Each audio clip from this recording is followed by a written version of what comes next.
Okay, welcome back. 4 minutes away from the pre-open session. SGX Nifty will come up on your screen, and it's showing a 70-point move higher. 18,983 is where we're likely to start according to the SGX Nifty futures. Anuj is here to tell us what he's making of things. Anuj, powerful last 30-minute move. Most of it, of course, the MSCI-led thing, but it shows you the power of, passive money, ETFs, and when they rush in, crazy things can happen. Absolutely, and I think especially back home, our traders have somehow got this habit of preempting the bigger US moves. And last night, of course, I'm calling him Santa Powell, right? It was, the speech of Powell has fueled massive rally. But what was very interesting was of course, Nasdaq led that rally because that's the most sensitive to interest rates, and cryptos also joined in. But the markets only focused on one part of the speech, which was the moderation part. That in December it will start. There was the second part of the speech, which remained as hawkish as Mr. Powell has been. That the bigger question on how much more rate hike and how much more tightening is needed is still more important.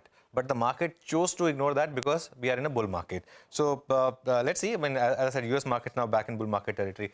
On the Nifty, well, I think a lot of move happened yesterday. So especially the 18,700 call write-up, which got mauled. Now 18,800 call has the highest open interest, 78 lakh shares, 23 rupees premium. So my sense is first move today will be about profit booking. And then perhaps the second move starts if you start to cross 18,850. But today's sector will be Nifty IT. In fact, for a few days, I've been talking about this move in Nifty IT and the fact that the interest rates are showing signs of topping out. So that could be the space to focus on today, especially mid-cap IT. My senses could have a field day today. On the bank Nifty, we might see some profit taking. My sense is somewhere around 43,500 or so. All right. Thanks very much, Anuj, for that. IT services and 4% move on the Nasdaq. Some of it at least should rub off here in India as well. Ashish Chaturmutta is Director, Head of Research at JM Financial Services. Ashish, good to have you with us here. Good morning. How are things set up? Just one point I wanted your thoughts on. FII net long positions in index futures are over 1 lakh crores now, lakh crore contracts. That is the highest in at least, 2-3 years, if not more. Highest ever. So it's at a bit of an extreme. And extremes, one way or the other, are never good, but prices are still moving up. Would you see that as a bit of a cautionary data point? Ashish, go on. Good morning, Prashant. So yes, 2-3 indicators. If you look at typically the put call ratio is sustaining above 1.45. That's also into a overbought zone, and obviously the FII long short ratio is at 2-3 year high, which is around 75%. And I think that's a typical high level, but we also need to understand that after consolidating for almost 13 months, we are hitting a fresh all-time high. And generally, these kind of consolidation breakout we have not witnessed in the last many months. And when you see these kind of momentum happening, then a lot of this reversal in the data starts to happen. And also, if you look at I was looking into the charts of Dow and Nasdaq, and also this is a very clear decisive breakout which is taking place in these indices as well. So I think eventually this market is turning into a very strong bull market. And what we need to understand is any dip, yes, obviously dips are possible, because if you see a overbought territory, you might see some kind of profit booking or a consolidation. But eventually the message is that this dip should be bought into, because we are in a very, very strong uptrend is what my understanding is. Looking into Nifty indices, if this 13-month consolidation, which has given a breakout after consolidating between 18,500 to 15,200, then logically this makes a possible target of 19,500 to 20,000 kind of trajectory eventually. So if that's a positional target, I think any dip should be an opportunity to go long into the market. Coming into my stocks, so obviously I'm also focusing on IT stocks. This we mentioned on Monday, where we discussed about Persistent and Infosys. In today's discussion, we are covering Coforge and Infosys. So I think Coforge is one stock in the mid-cap IT, which has formed a very strong base. And I think the way OI buildup is happening in IT names, it looks like Coforge is poised for a move towards 4,300 kind of trajectory. So keeping 39.20 as a trading stop loss, one can initiate a long in Coforge. 4,200 to 4,300 would be my short-term target in Coforge. In the large cap IT, obviously Infosys is going to take the lead, and there we have seen a very strong monthly consolidation. So keeping 1,605 as a trading stop loss, one can initiate a long. On upside, 1,720 would be my short-term target in Infosys. In the banking basket, I think HDFC Bank has seen a very good consolidation, and now in yesterday's trading session, we have seen some very strong OI as well as volume activity coming into HDFC Bank. So keeping 1590 as a trading stop loss, one can initiate a long in HDFC Bank. On upside, 1670 would be my short-term target. In the cyclical space, I think cement is looking very promising because petcoke prices are also coming down. So I think now Ultratech Cement has seen a very strong OI build-up and has given a very strong decisive breakout above 7,000 levels. So keeping 6950 as a trading stop loss, I'm looking for 7400 as my short-term target in Ultratech Cement as well. So overall, it's a buy list. And I think, yes, it can be a gap down. So you can add at current levels and use any kind of intraday dip to average your long positions. Okay, all right, Ashish, thanks so much for stopping by and giving us your view on the positioning of the FIs as well as a couple of those trading picks. We're still in conversation with Gurmeet Chadda. Well, Gurmeet, in the past, on the banking names, you have preferred some of those larger banks, I think. ICICI Bank, case in point. But the PSU banks, as well as some of these, mid-cap banks, they have done pretty well. What's your view on these? So Nigel, I think it's a great question. It's also, sometimes you get carried away seeing the rally in PSU banks and tend to, ignore the previous credit quality issues. So I think it's time to probably throw some caution there. I think I think there are few mid-cap banks which are really doing well. I think City Union Bank was there on the panel. You had a discussion with them. They are largely into MSME and rural lending, which is large part of the book. 90% of it is secured. Still trades at about 1.7, 1.8 now, book value after. It used to be a darling at some point of time. And now I think the focus is shifting from risk mitigation to growth because asset quality is improving. So that's one bank which has been around, largely south-based. More than 650 branches out of 700 are in southern part of India, and very focused on working capital, trade finance kind of thing. So I think that's something you can look at. IDFC continues to transform its lending book, almost now retail focused. The legacy infra book is down. Their high cost legacy borrowings are being replaced by bank deposits. So that's well. I think with this merger now, selling of IDFC mutual fund to Bandhan, I think maybe that merger thing should also get sorted over due course of time. So that looks good. And in PSU, I think the only word of caution is that we should restrict to top 1 or 2. I think SBI to me is a great turnaround. I think I made this point that I see some shift in the culture there, and I'm very happy to see their ROEs of 16-17%. The way they have moderated credit costs. I mean, it's this improvement across quarters. If you see the lending book, just taking 30 seconds more, if you see the way they are lending in corporate, what they are avoiding in SME, of retail, how much they are doing housing, it will tell you it's as good as some of the leading private sector banks. Gurmeet, thank you very much for joining in. Let's address another very important story in the oil and gas space. The report submitted by the Expert Committee on Domestic Gas Pricing has proposed a floor of $4 per MMBTU and a ceiling of $6.50 per MMBTU from the gas produced by the legacy fields of ONGC and Oil India. But till then, it's also advocated an annual escalation of about 0.5, that's $0.50 per MMBTU, with a target to get to market pricing, free market pricing, in the next 4 years. This is seen as largely a win-win for the gas producers like ONGC Oil India, as well as the consumers like the city gas distribution companies. To understand how brokerages are reading this development, Sonal is here with a brokerage roundup. Sonal.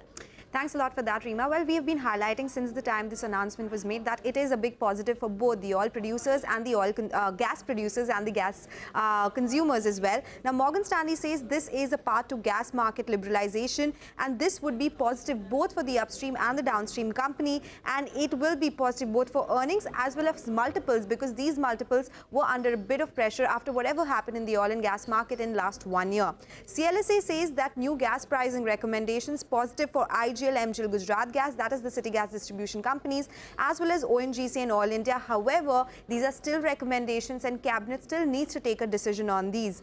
This would mean a cut in gas prices from current $8.6 per MMBTU to $6.50 per MMBTU, and it should still be a positive for gas producers like ONGC and Oil India, because it's still way above their cost of production, and that is baking in around $2 per MMBTU, the valuations right now, that is.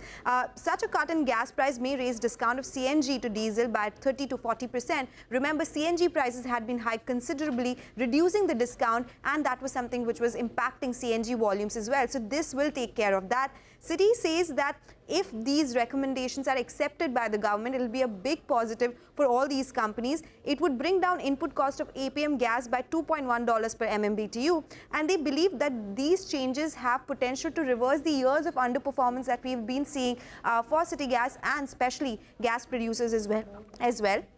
IGL and GSPL is preferred gas pick, followed by MGL and Gujarat Gas by City. Sonal, thanks very much for that. Prabal Sen is energy analyst at ICICI Securities. He's joining us right now to tell us what he's making of things. Prabal, that last line which my colleague Sonal said, of course, this is Morgan's view that these recommendations, if implemented, could correct years of underperformance for city gas and upstream companies. Would you go so far? And to your mind, which are the most significant of the recommendations? No, I think the immediate reduction in cost is, I think, something that is very, very welcome. But the pathway to free pricing and the fact that there's a fixed escalation that has been put in the cap does two things. One is it actually provides a stability to the pricing regime, which is one thing that has been really missing from both consumers as well as CGD companies' perspective for the last year and so, given the volatility in the domestic, in the weightages that are there in the formula. So I think the fact that there's now a clear visibility in terms of what the absolute maximum price could be is a very significant move, and it provides a lot of comfort in terms of how you sort of model for earnings and the visibility around the costs and margins for the CGD companies. So that is significant. From a free pricing perspective as well, the fact that there is a 3-4 window given, I think it's a very reasonable way to look at it. We have to sort of assume that in the next 3 to 4 years, obviously the global macro can also become a little bit more normal than what we are seeing. And therefore, even at free pricing, the burden is not going to be, something that is difficult for the CGDs or the gas consumers to bear. So I think keeping that kind of a window, that kind of a leeway is very, very important. And it's an important measure from an investment standpoint. The third thing is that the minimum floor that has been put of $4 is also useful from ONGC and Oil India's perspective. If you look at it, they have said in their earnings calls earlier that their cost of production for the legacy fields is somewhere around $3.5. So at least having that comfort that your cost of production won't be breached, which has happened in the past because of anomalies in the formula, I think that is a comfort factor for the upstream companies as well. So there are some fears that have been raised that if crude prices were to soften, then the price competitiveness against petrol and diesel might suffer with this kind of a cap. But the fact is that the government has acted before. They have acted now in terms of correcting anomalies between gas prices and liquid fuel. So I see no reason why that should be too much of a worry. So pretty significant set of measures taken in the gas space alongside the tariff clarifications and the amendments made there, plus these moves. So I would say that, yes, there is a significant upside one can see in gas companies over the next 1 year. By the way, just look at Bajaj Auto. It's a big miss in the November auto sales numbers. The total sales have fallen by nearly 20% in the month of November. It's come in lower than street expectations. It's a 3.06 lakh units, which compares with almost 3.8 lakh units a year ago. And compared to estimates, which were penciling in a decline of 10%, it's missed expectations. So 3.06 compares with, an expectation of 3.42. Anyway, the street was expecting that year on year, we will see a decline. Because last year, the festive season came in November, which pushed up November 2021 sales. But this time, festive season was in October. So the street was expecting that, we will see a year-on-year decline in Bajaj Auto. And plus, they are facing headwinds on the export front. So there was a double whammy. But a decline of 19.5% has come in much sharper than what the street was anticipating. So you have the export numbers? Yeah, that's right. The export number, I have it. The total number is down close to 30%. On a year-on-year basis. The domestic total number is down by close to around 4%, and we'll break it up because the two-wheelers is what we're looking at. The two-wheeler exports are down by close to around 28%. So clearly, the export pickup is not yet there. We'll get chatting with the management in just a bit. But for the time being, this has missed our estimates by close to around 9% or thereabouts. On a year-on-year basis, well, it's down by close to around 20%. That's the overall number. However, the export number is down by close to 30%. And that's the pain pocket for them. Right. And, for many months, we've put that question to Bajaj exports, especially in some specific markets like Nigeria, etc. Egypt, are doing poorly. And I think that continues. So that's Bajaj for you, and we'll of course highlight more numbers from other companies as they keep coming in. But 9:10, little past 9:10, let's get our calls going. Sudarshan and Mitesh are back with us. Sudarshan, what do you have?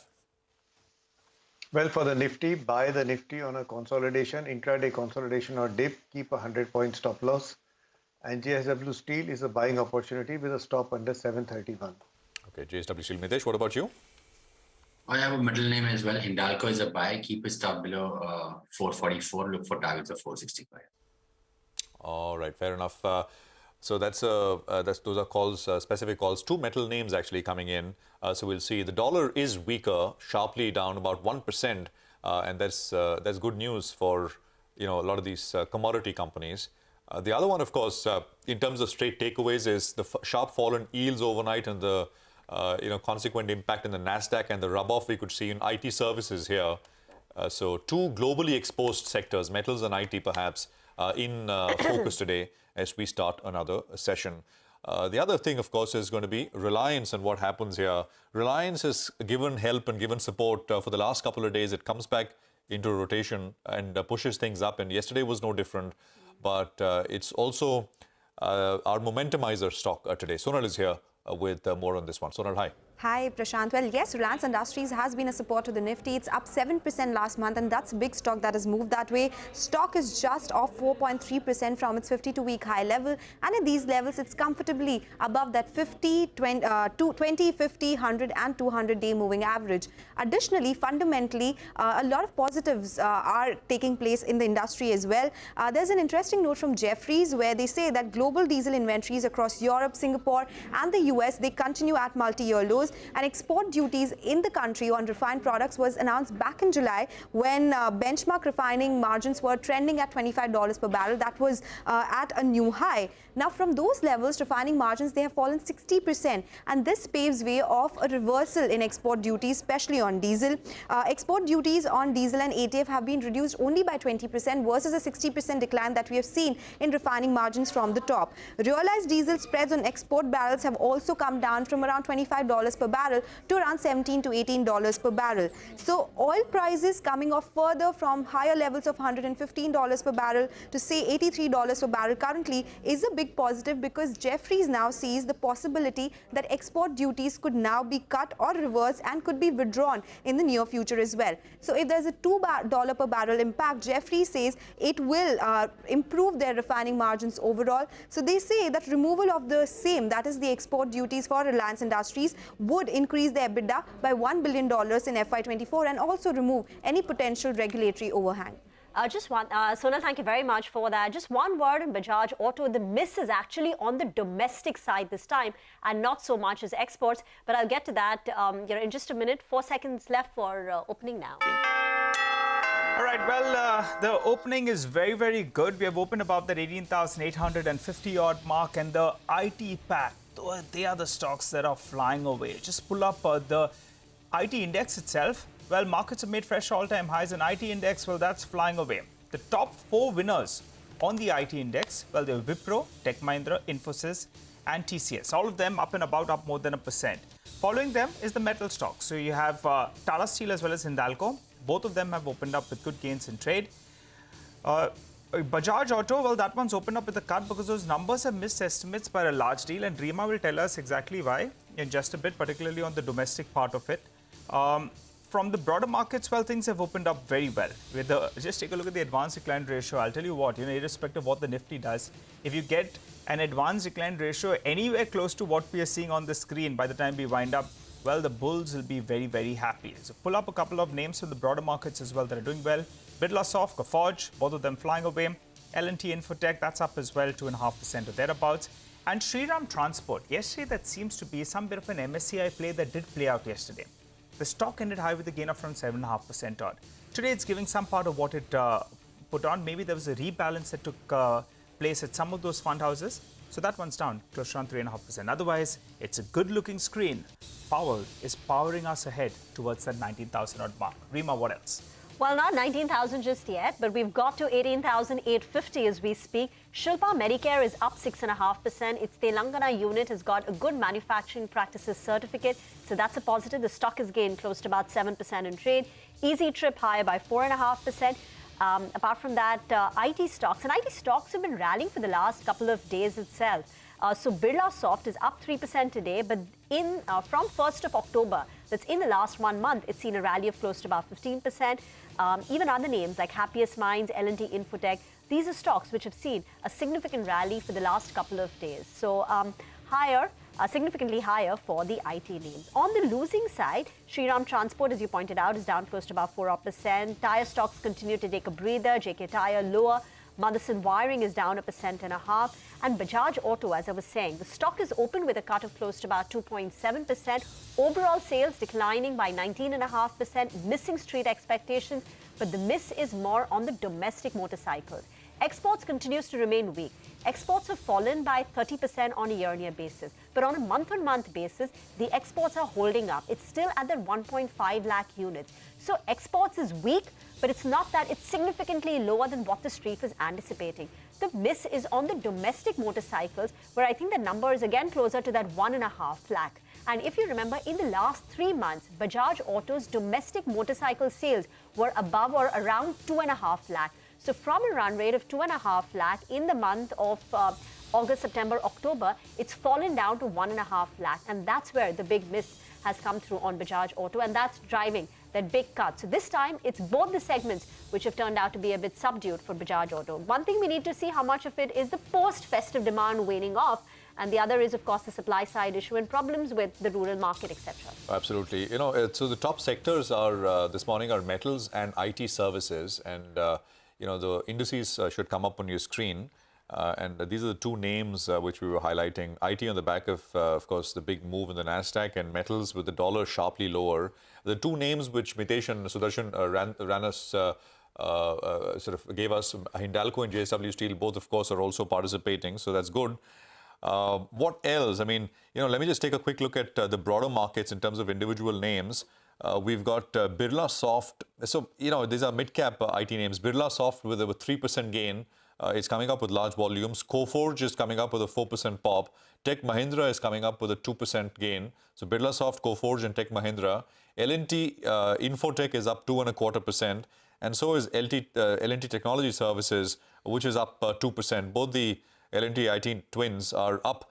What else? Policy Bazaar is coming up with a 2.25% gain. Happiest Minds is up about 3% or so. So that's coming with at about 977 decent gains for this point in the day. So it's all mid-cap IT in the broader markets which are doing well. The auto index is down. It's actually, I think, the only large index which is down, sectoral index which is down, weighed, of course, by Bajaj and others. Bajaj is down 2.5%, as we've been highlighting. Shriram Transport, ran up 7% in the last 30 minutes yesterday. That's down about 3.5% today.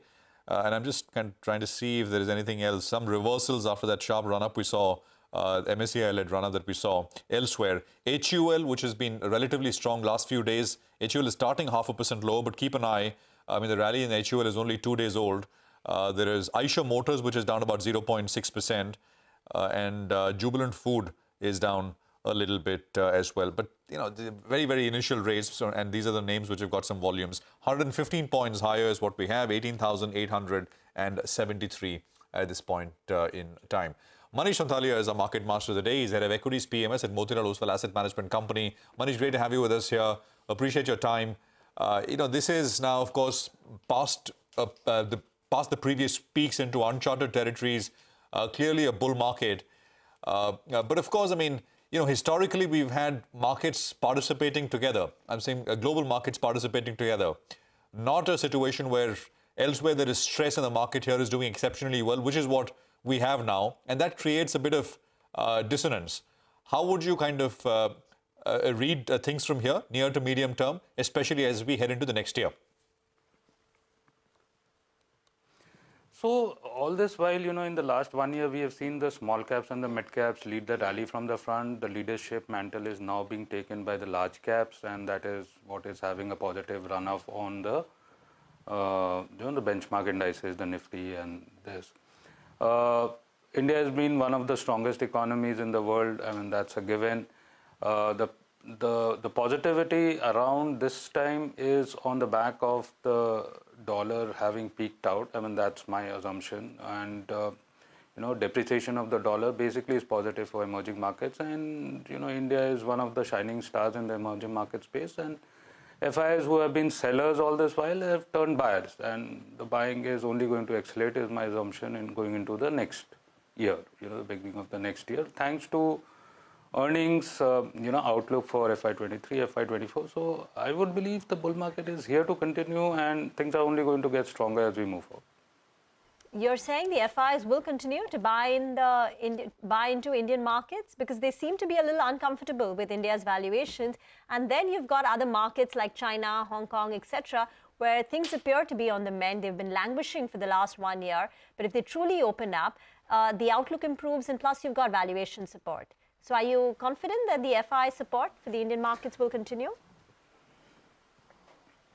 I mean, that's my belief. They have sold big time last year, and of course, the emerging market space as a whole, the gem, the global emerging market space, India will have its own share of allocation.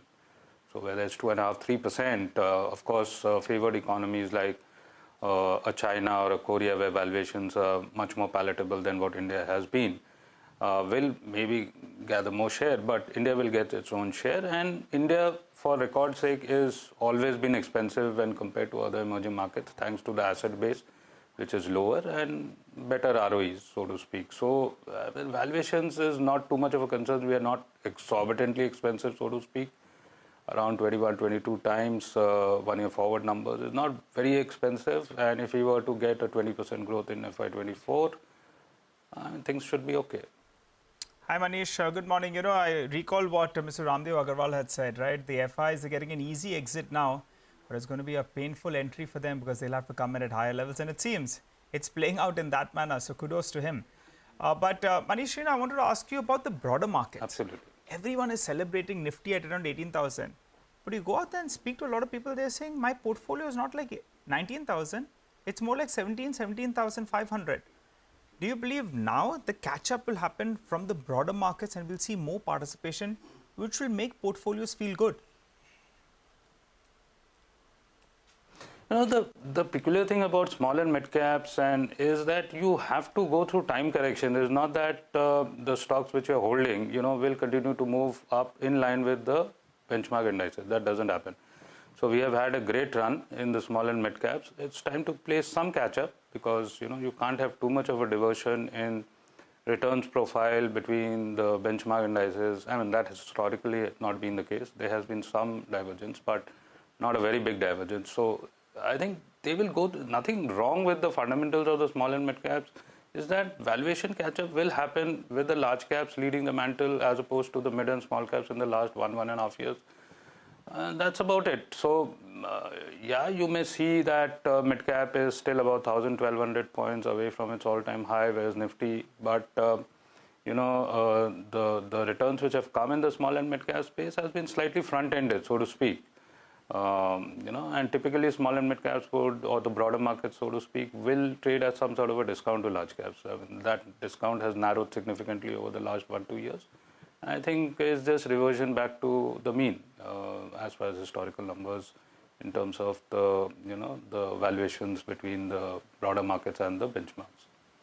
Manish, when you speak to corporates, how confident are they about the outlook? Because the global environment is still a bit uncertain and muddled. So in that sense, could you give us a sense of what corporate conversations are like, the optimism levels, their plans, their corporate capex plans, etc.? Because in the earnings season as well, if you strip out the banks, it was a very ordinary Q2 for us. Banks and technology have delivered okay sort of numbers. I think the hallmark feature for the Q2 numbers has been pressure on margins, and we all know because of supply chain disruptions and inflation, raw material costs have been slightly worrisome.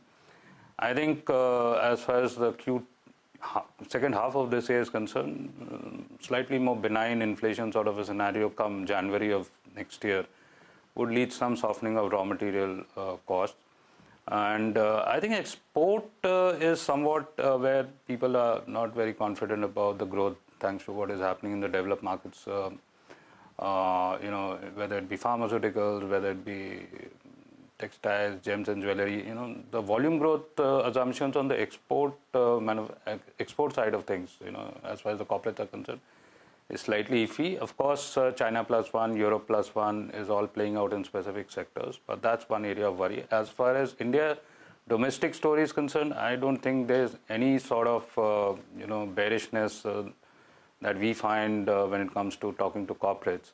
As far as the capex cycle is concerned, if something is to be taken as a benchmark, all the top 6 corporate houses of this country is embarking on capex, whether they be Tatas, Birlas, you talk about the Adanis, Ambanis, Bajajes of the world. So, that gives you a sense that, now with the public capex, even private capex, things are slightly moving. And this is only going to gather steam, is the assumption. Capex cycle is firmly, having some sort of green shoots, or more than green shoots, so to speak. So, yeah, optimistic also on the investment side of things. Manish, great excitement and enthusiasm. A little earlier about the auto pack and what could happen, because for many years sales were slow, things were not picking up, and after COVID, with a lot of the pent-up stuff coming back, sales did pick up. But do you think this is secular in nature, or do you think it's going to be very dispersed? We just had numbers from Bajaj, right? Domestic sales once again are weak. But there are other segments which are doing very well. What's your sense? So month on month, because of the festive demand, of course, there was assumption of some sort of a decline when you look at on a month to month basis. And as opposed to two-wheelers, basically it's the passenger cars and the HCV, MHCV space, which is pretty strong, even domestically. So, one should not read too much of sluggishness in this month's numbers, because the outlook as far as demand projections for FY23 as a whole, except for maybe tractors, which comes off a very high base, all of the other spaces likely to report growth on FY23 basis, and likely to see the continuation of the growth going into FY24 as well, because 2018-19 was the best year as far as the many segments of the automobile space was concerned, and we are still some way away from those numbers to be achieved. And I think with the resumption, opening up of the economy, spending power coming back, pent-up demand, regulatory headwinds out, semiconductor shortages easing out, they should be positive for the auto space as a whole. One is to figure out valuations and where there is money on the table. Manish, we'll leave it at that. Thank you very much for joining in. Numbers coming in from Escorts Kubota. The total tractor sales has gone up by about 12%. In that, the domestic sales have gone up by about 13.5%. But let's get back to the big story, and that was in the oil and gas space. The Kirit Parikh panel bats for liberalization of the gas sector 4 years hence by 2027. But till then, there will be a reduction in price with annual escalation for gas from existing fields. These recommendations are seen as a positive for gas players. To assess the impact of this, we're now joined by Pawan Kumar, the Director of Commercial at IGL now. Mr. Kumar, morning. This is Rima here. You must have done some basic analysis. Could you tell us by how much would your raw material costs come down? Yeah, good morning, Rima. In fact, the recommendations of Kirit Parikh Committee, if these are approved by the government, it's a welcome move to the entire CGD sector. The recommendation is that the input gas cost of APM gas should come down by around 24%. But if we see the RLNG and spot component also, for IGL, the net reduction will be around 18%. Okay, all right. Hi, Mr. Kumar. Good morning. Could you just revise and tell us what is your sourcing mix currently, and also if the prices are going to come down, how would you deal with it? Will you pass it on to your clients, or would you, and then push up volumes, or would you retain it and enhance your EBITDA and your profitability? Yeah, currently around 88 to 89% APM gas we are using for CNG and domestic CNG segment. The remaining around 12 to 13% we are buying from spot, or we are mixing from RLNG based on our long-term contracts. So the average cost of production, average input cost last month has been around 9.78 per MMBTU, which will reduce to 7.98, around 18%. It will come around $7.98 per MMBTU. The net reduction should be around 18%. Okay. And will you retain this reduction of your input cost and then focus on pushing through volumes? Or do you think that you all will retain the profitability and, shore up the EBITDA? The IGL has always been looking for the consumer interest. If you see our track record, when the gas prices were very volatile, we were very conservative in increasing the prices, and we hardly increase any prices. And we are waiting for the final recommendations for the government approval, and we will take a call accordingly so that the interest of consumers and the interest of investors is balanced. Mr. Kumar, hi, good morning. Prashant here. Just a couple of questions.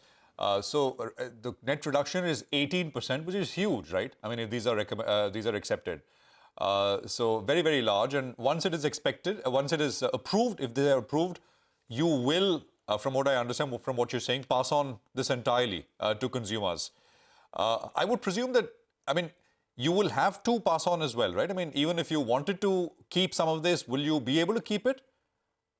I'm assuming the recommendations from the Kirit Parikh panel are also aimed at consumers, giving consumers some relief as well, while giving upstream pricing flexibility, but also having consumers in mind. So does it leave you with any option but to pass on? You may in any case, but do you have an option? Yeah, Prashant, as I have already told that we are a consumer-friendly company and we are working always in the interest of consumers. We will take a call accordingly how much can be passed. Because Q3 numbers are not that encouraging because we didn't increase the prices. So we are already absorbing a part of the input gas hike in our prices. Got it. So we will try to pass on maximum. Yeah. Which is possible. Got it. By maintaining the so full 18%, maybe 20%. I can't say right now. Let us wait for the final recommendation. No, that's fine. The other is allocation, Mr. Kumar, and that's been a problem which you've highlighted as well, right? Maybe as Mr. Kirit Parikh to an interview to us yesterday said, more fields are coming up and overall supply will go up significantly over the next 3 to 4 years. But as of now, there is a shortage. So the government has to allocate, fertilizer, city gas and others, power, etc. as well. What does the recommendation say on that front, and does that also provide any comfort? Go on. See, as of now, the allocation formula is that we are being allocated APM gas based on previous quarter's consumption. 90% of the consumption is given in the subsequent quarters, and in the current month we are getting around 6.03 million cubic meters per day, and we are hopeful that the recommendations, if accepted by the government, it will be helpful for the CGD sector. What is the recommendation on allocation? Because Mr. Parikh in the interview said, our recommendations are that government should get out of allocation. Should stop. I mean, they should no longer be deciding allocation, who gets how much. But at the same time, he also said city gas and fertilizer, of course, must remain priority. So have you seen what the recommendations actually say there? I think there are some timelines after some 3 years or some definite period. The report says that the prices can be deregulated and the allocation can be deregulated. So we are just waiting for the final words, what is coming on the final decision. Only then we can comment. So could you give us a sense of what volumes are like currently in the month of October as well as November? Last quarter, your volumes were about 8.1 MMSCMD. What are you likely to do in the second half of the year? See, the current growth on quarter-to-quarter basis around 6% and on year-to-year basis around 12%. So we are targeting that by year end we should touch 9 million meter cube per day sales. Okay, all right. And sir, we're waiting for these recommendations to be accepted. Typically, how long does this time take? I mean, if you could give us a sense, your expectations? I think it should take around a month because it will go to cabinet will be forwarded by the ministry, then cabinet will approve. We expect that by January, I think something should come.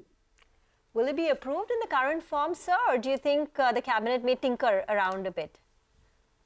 It's very difficult to comment on my part. Okay, all right. The committee has also recommended bringing gas under GST regime. For your company, what kind of savings could it accrue if it does come about? See, it will help the company as well as the consumers because we are paying around 200 crore of GST. So if the gas is brought under GST, so there will be net saving of 200 crore on the basis of input cost of GST. And the industry also will get a breather that they will be able to get input credit of GST. All right, Mr. Kumar, we'll leave it there. Thank you very much for your time. And we look forward to, as consumers, at least, a reduction of that 18% once, as you said, in about a month's time. These recommendations are hopefully accepted from the government, by the government. Thank you very much. And good speaking with you, sir. Let's take a look at the market, which has still got three-digit gains. 108 points, 18,867 is where we are at. And IT is still top of the list, and there is the metals pack, which is doing very well as well. Actually, on the Nifty, it's quite remarkable. It's just IT and metals. So Hindalco, TechM, HCL Tech, TCS, Infosys, Wipro, these are the top 6 gainers on the Nifty right now. We'll take a break. Up next, we have the management of Bajaj Auto to talk about their sales numbers and outlook. Rakesh Sharma of Bajaj Auto joining us in just a bit. A little